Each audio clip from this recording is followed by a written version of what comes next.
Salve galera, eu sou o Melo e era pra ser um momento de festa aqui pra gente do Freecast porque a gente tá voltando, mas não tem clima pra isso aqui no sul, então a menos que você esteja em Nárnia, sabe o que tá acontecendo. E tem muita gente que perdeu tudo nessa tragédia, então ajuda como puder, seja com comida, seja com água, seja com doação. Aqui embaixo na descrição do vídeo vão ter algumas chaves Pix das mais confiáveis possíveis, então ajuda como puder, que todo mundo tá precisando.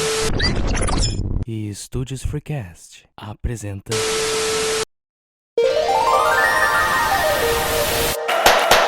Olá, o episódio do Freecast!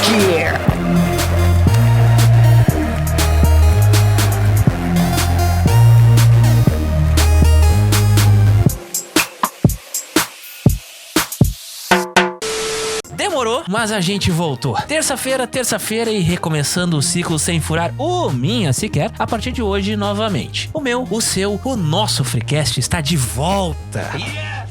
Look at us hanging out again. This is amazing. This is awesome. This is...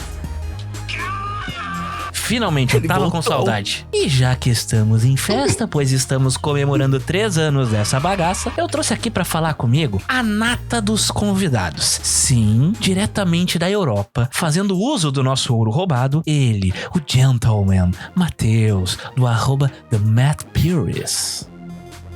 Cara, eu nem sei o que dizer nesse momento, mas eu tô muito emocionado do Freecast estar de volta. Eu acho que isso é o início de uma nova fase, e anotem o que eu digo. Esse vídeo vai ter mais de 4 likes. Se contar o da minha mãe. E também ele, que hoje faz a sua estreia nesse programa com seu Big Cock Samurai. Ai, que delícia, nosso cosplay de metaleiro, que vai tocar um minha pra gente. Toca, Raul! E aí, que prazer imenso e imensurável de estar nesse podcast tão visualizado no Brasil e no mundo, tão em si uma coisa tão única e maravilhosa. E aqui com os meus amigos aí, Matheus e Guilherme Melo, que eu nem tenho palavras pra dizer a minha emoção agora. Não, e eu posso te garantir que a gente tem audiência pelo mundo afora, porque a gente tem pelo menos um view de Portugal. Exatamente. Um view em Portugal tá garantido. Exatamente. Mas eu só assisto os que eu participo, é só os que eu participo. É que nem o Vinícius, outro pau no cu. Bem, pra todos vocês que não me conhecem, eu sou o Melo, um sommelier de música ruim, um colecionador de streamings. E vocês me acham lá no @o_Guilherme_Melo_ no Instagram. Pois bem, a bancada tá formada e antes de mais nada, já deixa aquele teu like, te inscreve no canal e segue a gente lá no @InstaFreecast no Instagram e no @TikTokFreecast no TikTok, obviamente. Recados iniciais dados, acho que eu não esqueci de nada dessa vez, então vamos ao que interessa. Sempre com você. Não, tem que pagar, gente. Eu vou censurar a tua propaganda aí, porque só aceito propaganda paga. Poupança Bamerindos. Tá, vamos ao que interessa. Meus queridos, o emo tá voltando? Dissertem. O emo, na verdade, ele sempre esteve. Em certos momentos... Nunca foi uma fase. Em certos momentos, com uma popularidade mais baixa. Mas aquelas pessoas que contêm um grande apreço nostálgico conseguem sim ainda amar essas bandas. Mas vamos aqui de exemplos práticos. Blink-182 fizeram um show recente e pra gostar daquilo só tendo essa coisa nostálgica, porque é uma merda. É uma merda. Começou polêmica, falando mal de Blink. Polêmica nesse podcast já de sola. Já voltamos com um cancelamento gratuito aí, né? Exatamente. Falar logo de Blink, uma das bandas mais aguardadas do Lollapalooza. Conheço gente que venderia o seu corpo pra ir até lá, pra ver o Blink. E tu tá me falando uma coisa dessas? Que absurdo, cara. É que a gente tem que pensar dessa forma que eu abordei. Tem que pensar aqui. em todas as pequenas coisas, né?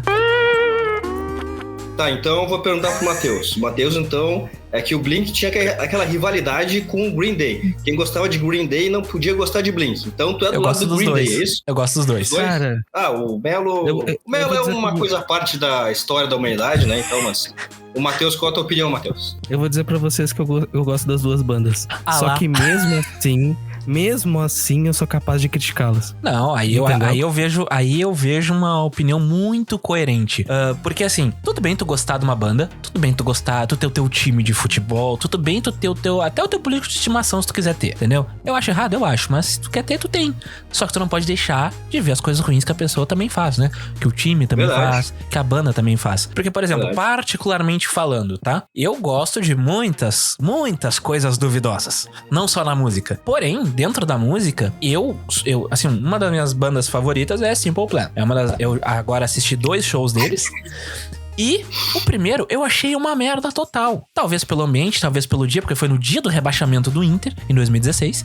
Eu saí do jogo do Inter, terminei de ver o rebaixamento do Inter e fui pro show chorar. Se era pela música ou se era pelo jogo, nunca saberemos. Certo. E aí, agora, recentemente, eu vi num estádio o show e foi muito melhor. A presença de palco muito melhor, eu curti muito mais o show deles. Apesar de gostar muito da banda, no primeiro show eu não tinha curtido, não tinha marcado absolutamente nada. Tanto que eu nem lembro do show, pra ser sincero. Agora esse eu já lembro.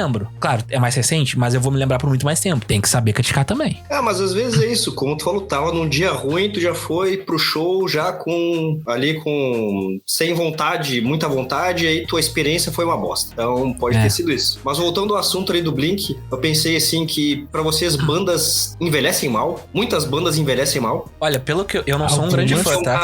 Blink é um caso, né? Eu não sou um grande fã. Guns N' Roses. Mas eu ia falar exatamente do Guns. Que eu não conheço o suficiente de Guns, tá? Eu nunca fui fã de Guns. Mas o pessoal fala que os últimos shows têm sido vergonhosos. E é foda, né? Porque a voz do Axl é bem marcante, né, cara? Que o Axl tem falando de Guns N' Roses, né?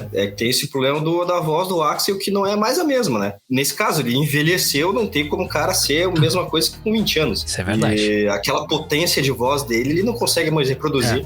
Eu já fui em shows agora dessa fase velha deles e realmente ele não consegue mais cantar em tons mais altos, notas mais altas ele não consegue. Mas canções com notas mais fáceis... Não consegue, né, Moisés? Não consegue.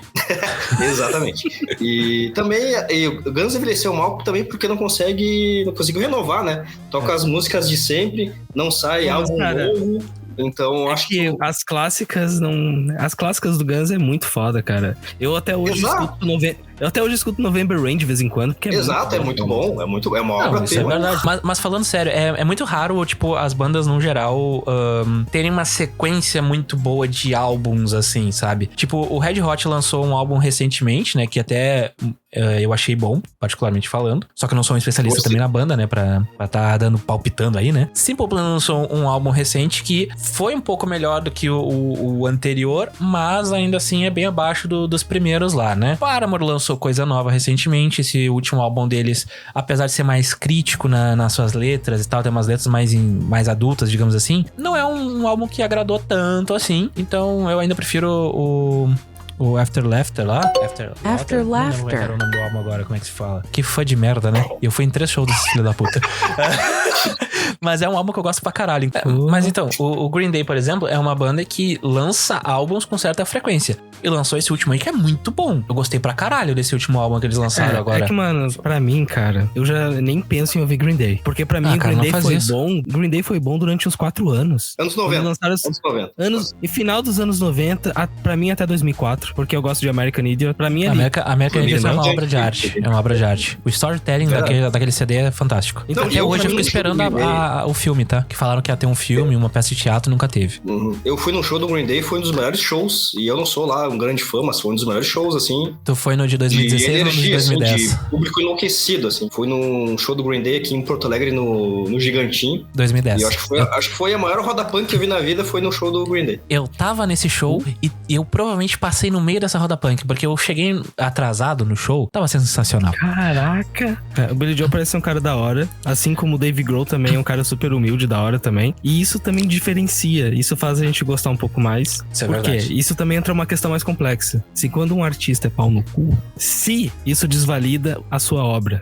Pois Depende, então, depende. Eu acho que dá pra separar a personalidade do cara da obra, porque às vezes o cara só performou ali, entendeu? Fez o seu trabalho, fez um trabalho bom, mas ele é um pau no cu, entendeu? Tipo, por exemplo, agora eu vou falar uma coisa muito polêmica que pode pegar muito mal. Mas vamos lá, a gente não pode ignorar os anos em que o jogador Daniel Alves fez a diferença na seleção brasileira ali na sua lateral direita. Ele foi um jogador vencedor, ponto. É um pedaço de merda de ser humano. Exato. É um lixo de ser humano. Entendeu? Então, tipo, a gente não pode passar o pano pro ser humano lixo porque a obra dele é boa ou porque o trabalho dele foi bom. Uma coisa não impede é aquela coisa. Mesmo gostando da banda, a gente pode não gostar do show, por exemplo. Então, eu acho que basta ter maturidade, né? É a mesma coisa com o Michael Jackson, entendeu? Exatamente, sim. Exato. É muito polêmico e a obra do cara não tem...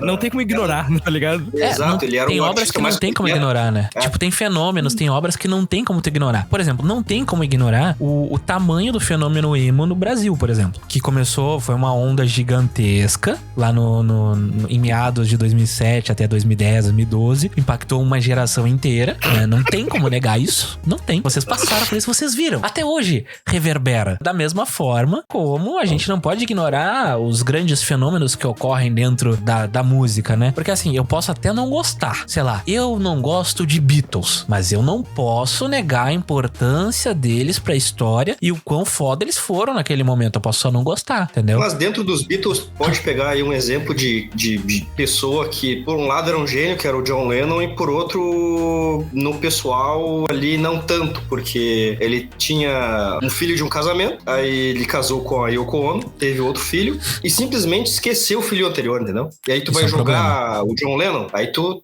realmente tem que pegar essa parte mal. Ele, como artista, eu sou fã, mas como pessoa, daí outro julgamento, entendeu? Isso me faz lembrar também os anos finais dos Beatles, porque eu assisti aquele documentário que deu na Disney Plus, que era o Let It Be. Então mostrava ali como foi a gravação e o processo do álbum, e mostrava ali que o John Lennon tava meio apático, tá ligado? Meio nem aí, enquanto o Paul McCartney que tava em cima ali, realmente rendendo, entendeu? O Paul era o que segurava ali a banda, né? Ele exato. que puxava todo mundo, vamos ensaiar, vamos compor. Ele era o músico, era o mais músico, assim. Os outros, John era mais gênio, assim, mais revolucionário, tinha umas ideias malucas. Então, o mais profissional, digamos assim, era o Paul mesmo. Não, cara, mas assim, o John Lennon, ele é muito sentimental e sensível, tá ligado? Tipo, eu Tu tá chamando o John Lennon de emo? Aí é que tá. Isso é uma outra questão interessante. John Lennon, o pai do emo? Enquanto o John Lennon é um cara sensível e que transmite isso através de uma música, assim, de uma forma muito mais artística, conceitual, sabe? Tipo, o primeiro álbum do John Lennon, ele fala da mãe dele, sabe? É um cara, é um negócio super pessoal, assim. É verdade. Enquanto o sentimentalismo do emo é uma coisa estética. Gente, eu tenho chapinha no cabelo. Isso só mostra que tu não prestou atenção nas letras. Porque se tu pega a letra de Crazy, por exemplo, Simple Plan, é uma crítica absurda a tudo que a gente vive hoje em dia, por exemplo. Essa questão midiática, essa questão da exploração das pessoas estarem trocando... Claro, eles não falam de likes naquela época, né? Mas as pessoas querendo fama a todo custo e tudo mais. Eles já criticavam isso lá na música Crazy, falando que tinha criança passando fome e os países estavam querendo fazer a Terceira Guerra Mundial. Então se torna bastante atual a letra se tu parar pra analisar. Aí tu pega, por exemplo, as músicas mais adultas da Fresno, agora como por exemplo nesse último álbum, pô, são umas pauladas quando tu para pra refletir. Tá ligado? É que vai muito da maturidade dos próprios artistas ao longo do tempo, né? E a Fresno, por exemplo, foi uma das bandas que mais segurou o emo no Brasil, de certa forma, porque sempre continuou trabalhando e lançando o álbum. Diferentemente de NX0, por exemplo, que era um grande expoente emo na época, e outras bandas, tipo a CPM, Pitch, eu não considero tão emo assim, tá? Eu só considero rock, né? Mas ainda assim também lançaram trabalhos no meio do tempo e tudo mais. Agora, cara, é que né? Falou da Pitty. A Pitty é muito foda. Tá louco? A Pitty é foda pra caralho, velho. Olha o contexto dela. Eu gosto das músicas dela e tal. A dona Priscila Leone. Ela é uma baiana, montou uma banda de rock na Bahia. Ela é mulher, entendeu? Todo esse contexto aí e, é um ícone. Furou todas as bolhas possíveis. Todo roqueiro, assim, brasileiro, todo mundo respeita. Ela é respeitada, velho. Não, cara, isso também também me faz pensar em Sepultura, tá ligado? Sepultura. Uma banda de 2 irmãos de Minas Gerais, de metal extremo, uma coisa que não tinha... No Brasil, tava tipo, não no tem nada a ver Brasil, com o tá Brasil. ligado? E falando inglês, no caso, na música, né? Exato. E os caras bombaram lá fora, né, mano? Exatamente, é o mesmo respeito. Tipo, os caras, sei lá, tu falou o Dave Grohl, ele citou várias vezes com Sepultura como uma das bandas verdade. Cara, favoritas dele. Então o próprio- é louco isso. Pô, isso é foda pra caralho, né? É foda. não, e foi uma pena o Sepultura ter acabado, porque se eles continuassem, ia ser uma banda nível Metallica, talvez, entendeu? É difícil falar nível possível. Metallica, porque Metallica é grandioso demais, mas poderia ser algo muito maior, tá ligado? Mas deixa eu Metallica falar uma... inventou um gênero, né? Metallica... É, E o Metallica é tipo... O Metallica é tipo os Beatles do metal. Eu comparo. exatamente. Uma frase Porque forte, eles porém têm- parece verídica. Dentro do metal, tipo, Beatles influenciou Metallica. Beatles influenciou Metallica. Tipo, Beatles influenciou Black Sabbath, Led Zeppelin. Tipo, É que tudo gente remonta conhece ao bandas Beatles hoje. ali, né? Foi o primeiro rock de verdade, assim, né? Porque falam lá, sei lá, do Elvis como o rei do rock, mas não é o rei do rock, o gênero musical. É que o rock, naquele contexto ali, era de se balançar, né? De dançar, porque ele dançava no palco. Então ele era, basicamente, assim, se fosse traduzir, assim, de uma forma não oficial, seria meio que o rei do rebolado, digamos assim. Entendeu? E não do gênero ele rock and roll, né? Ele quebrou esse negócio, assim, esse negócio da dança dele, ele quebrou e fez Sim. muito sucesso também, né? Exato, fazia muito sucesso, principalmente entre as mulheres, né? O filme É dele que é muito bom, inclusive. É verdade. Mas também, falando de ídolos escrotos, também o Elvis também não era... Não era uma pessoa a se admirar, né? Tem muita polêmica também no Elvis. Mas também o Elvis, também tem aquela questão racial, né, mano, envolvendo o Elvis. Ele pegou a música dos negros, né, e por ser um branco, teve Isso, mais deu chance certo, ao né? sucesso. e tem uma raiz do blues e do country ali, bem forte, o Elvis. Aí depois teve aquela fase gospel dele, então ele já Pois não é. foi mais um roqueiro, assim, né? Música havaiana, tem Isso. várias vibes, Isso. Mas é legal, isso mostra um bom artista, né? Se tu parar pra analisar, né? É um artista completo, né? Mas por que eu fiz aquela primeira pergunta da questão do... Se vocês acham que o emo tá voltando? É um debate que eu tenho seguidamente com o Vinícius, com o Nilson e até com vocês mesmo no grupo lá que a gente tem sobre o Freecast e tudo mais. Onde, seguidamente, assim, as coisas são cíclicas, né? Tanto na moda, quanto nos filmes, etc e tal. Aquela coisa, teve uma época aí que tava vindo só filme de terror. Aí tem uma hora que só tava vindo remake. Aí tem uma hora que só tinha filme de herói. Aí faz todo o ciclo Agora e depois vai ser- volta de novo. Não, agora vai ser os filmes de produto, velho. E filmes de games que agora acertaram a mão, parece. Então, Conteúdo né, de games, verdade. Então, tipo, a gente tem sempre esses ciclos, né? E na moda, por exemplo, até nos últimos 2-3 anos aí era aquela moda meio anos 2000, né? No caso das mulheres ali, aquelas calças boca de sino, com a cintura mais embaixo e tal. Aí tu pega ali um pouquinho antes, já tava naquela vibe meio anos 90, que daí tu via na C&A, na Renner, aquelas camisetas com tie-dye, não sei o que, e personagens dos anos 90. Um pouquinho antes ali, nos anos 80 já, aquela vibe meio Stranger Things, que foi o que o algoritmo da Netflix identificou que o povo queria e mais gostava naquele momento, né? Que gerou Stranger Things.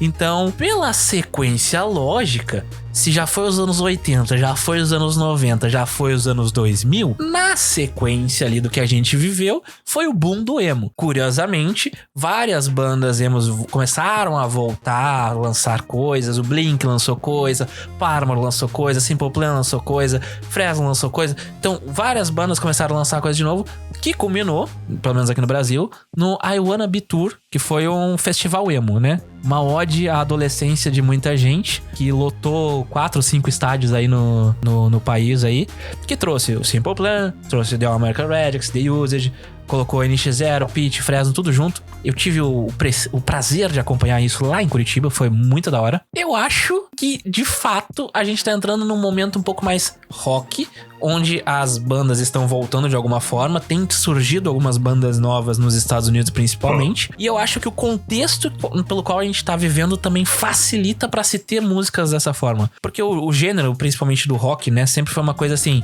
que era pra ir contra o sistema de certa forma, de demonstrar mostrar uma certa rebeldia quanto a uma coisa que estava acontecendo. E durante um certo período de tempo, a gente estava vivendo uma era de paz, digamos assim. O American Idiot, ele nasce num contexto pós-atentado 11 de setembro, que foi um dos atentados mais marcantes da história do mundo. E hoje em dia a gente tá num contexto onde tem a Rússia e a Ucrânia se matando, tem Israel e Irã e Palestina lá, na Palestina acho que não, mas o Hamas lá se matando também. Então a gente teve um momento ali que deu uma flertadinha, né, com os extremismos da direita e tudo mais, em várias partes do mundo, que inclusive foi tema desse último álbum do Green Day, por exemplo. Então, por isso que eu digo que talvez a gente esteja realmente fazendo com que o emo volte, de certa forma. E eu tô bem embasado nessa, hein? Vocês até ficaram surpresos agora. Não dá pra negar que essa moda aí do emo tem voltado, né? Mas tu falar que o emo voltar com a mesma força ali dos anos 2010, porque eu acho que isso não vai acontecer. Não aparecem mais bandas novas, né? Eu vou além, tipo, no rock, no Brasil, não aparecem mais bandas novas. Isso é verdade.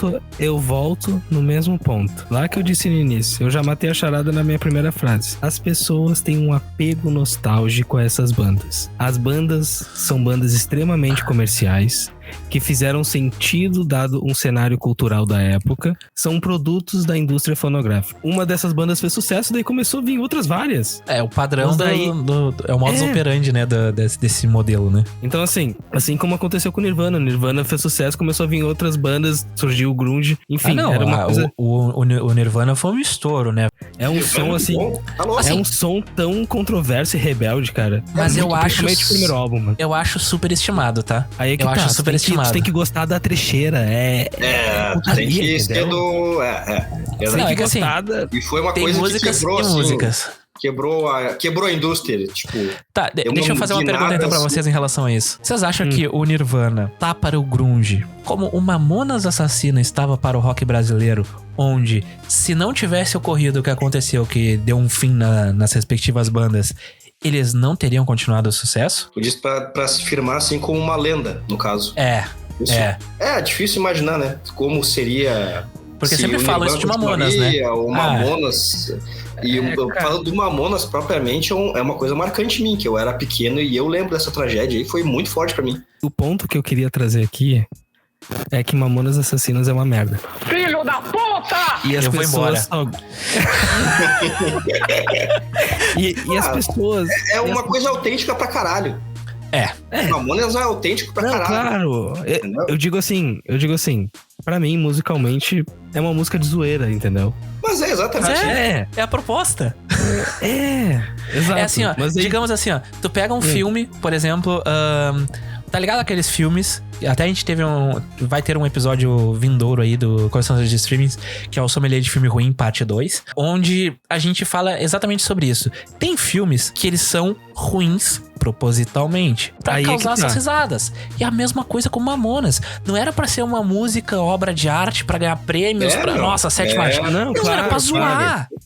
Exato. Mas assim, é que eu tô tentando bater no ponto de que também o Mamonas se trata de uma coisa nostálgica.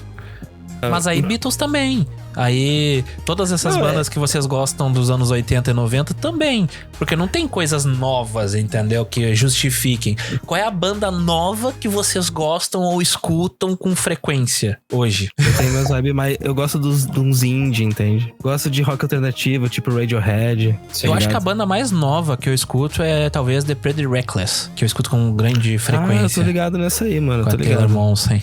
Mas, cara, eu escuto... Mano, vocês não têm noção do que eu escuto, cara. Não tem noção. Eu escuto de tudo mesmo. E eu tô entendendo agora o quão foda a cultura brasileira é. Perto de certos países, tipo Portugal. Cara, exato. A cultura brasileira tem uma diversidade única, entende?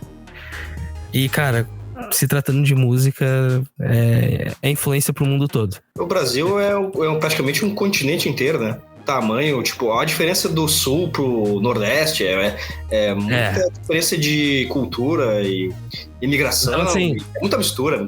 Cara, eu andei viciado meses em Tim Maia, em Jorge Ben, de ficar ouvindo em looping os álbuns, cara. Entendeu? É que tu tem essa vibe mais cult aí, tu gosta de um negocinho mais assim, tá ligado? Como é que era o nome daquele personagem que era utilizado Que era uma moda, né, no caso. Porra, eu esqueci o nome do filho da puta. Eu queria falar também de Charlie Brown Jr., que eu acho bom também, cara. Recentemente comecei a descobrir. Pensei que tu ia falar que achava uma bosta. Não, cara, não. Eu achava uma bosta. Eu achava.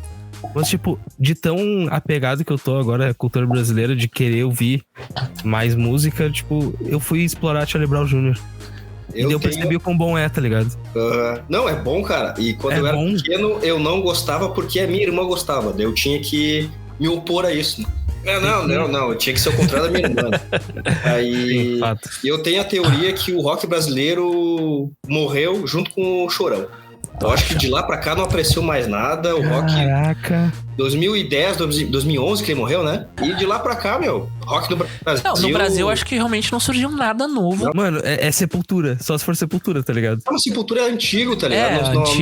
Não é uma coisa nova, né? No Brasil também é difícil, né? No Brasil é difícil. Eu acho que é até mais difícil. Naquela época ali, 2000 até 2010, tinha bastante banda. Tipo, o que surgiu, na verdade, foi ressurgir algumas bandas. Tipo, Reação em Cadeia. Tava extinta, aí voltou, tá ligado? NX0 tava extinto, voltou. Nessa época aí, entendeu? Mas deixa eu tirar um pequeno elefante que a gente tem na nossa sala virtual aqui. Que a gente ainda não falou, eu sei que vocês querem falar. Voltando a falar de fenômenos, né? Que a gente não pode ignorar. Eu vou falar também da Taylor Swift. Que é uma moça que tem tem números deveras expressivos que não tem como negar. Não conheço nenhuma música dela. Eu também não, cara. Pra mim, é que assim, existem várias coisas aqui. Existe o nosso preconceito musical. Porque a gente é preconceituoso musicalmente, não adianta. Tem artista que a gente olha e já sabe que não vai conseguir gostar. Eu acho que mundialmente ela é a artista mais expoente, assim. Com o perdão que eu vou falar uma coisa que pode soar muito absurdo, mas guardadas as devidas proporções, eu acho que dá pra dizer, de certa forma, que o fenômeno dela na música, em termos de conhecimento, de ser conhecida no mundo todo, de fazer sucesso no mundo todo, etc e tal, pode ser comparado a Beatles, de certa forma. Tô errado? É difícil em números dizer, falando, mano. não necessariamente em gênero e qualidade, que, tá assim, ligado? Vamos lá. É que assim, é meio covarde tu comparar coisas de épocas tão distantes. É verdade, tem um ponto. O mundo era muito diferente na época dos Beatles, cara. Mas será que a internet seria um facilitador? Ou eles não sofreriam, de repente, muito mais hate no Twitter e talvez não bombassem tanto? Cara, os Beatles teria muito mais polêmica que a gente não sabe hoje em dia e que a gente saberia em tempo real. Os Beatles seriam cancelados no Twitter? Eu acho que sim. Talvez. Eles usavam umas paradinhas aí, tinha umas coisinhas assim no meio do... E, Beatles é meio que a banda mãe, né? Tipo, eles formatam assim. Acho que Beatles foi a primeira banda que tocou em um estádio, pra te ter uma ideia. Como é que tu vai comparar, tipo, um artista que influenciou, assim, no como a gente consome música, entendeu? Sim. Então, É que os Beatles, eles estavam assim, ó. Eles estavam desbravando a mata com facão, velho. Isso aí. Faz sentido. Taylor Swift já entrou com a grama cortada e tá cobrando $1.000 por um ingresso. Aí eu já não sei. Eu só sei os números em dólares que rendeu essa tour dela e a The Eras Tour aí, que foi mais de $1 bilhão. Mas enfim. Agora, voltando nessa questão de fenômenos, eu vou deixar aqui esses minutinhos finais de programa pra vocês me criticarem à vontade sobre o fato de eu ter ido no show do Restart e pra vocês me criticarem com pompa, com argumento e com muita vontade. Eu vou dizer pra vocês que eu gostei do show, a presença de palco dos caras é massa e o principal, tem músicas que eu curti pra caralho. Cara, o que eu vou dizer, né, mano? Pra mim é vergonhoso gostar de Restart.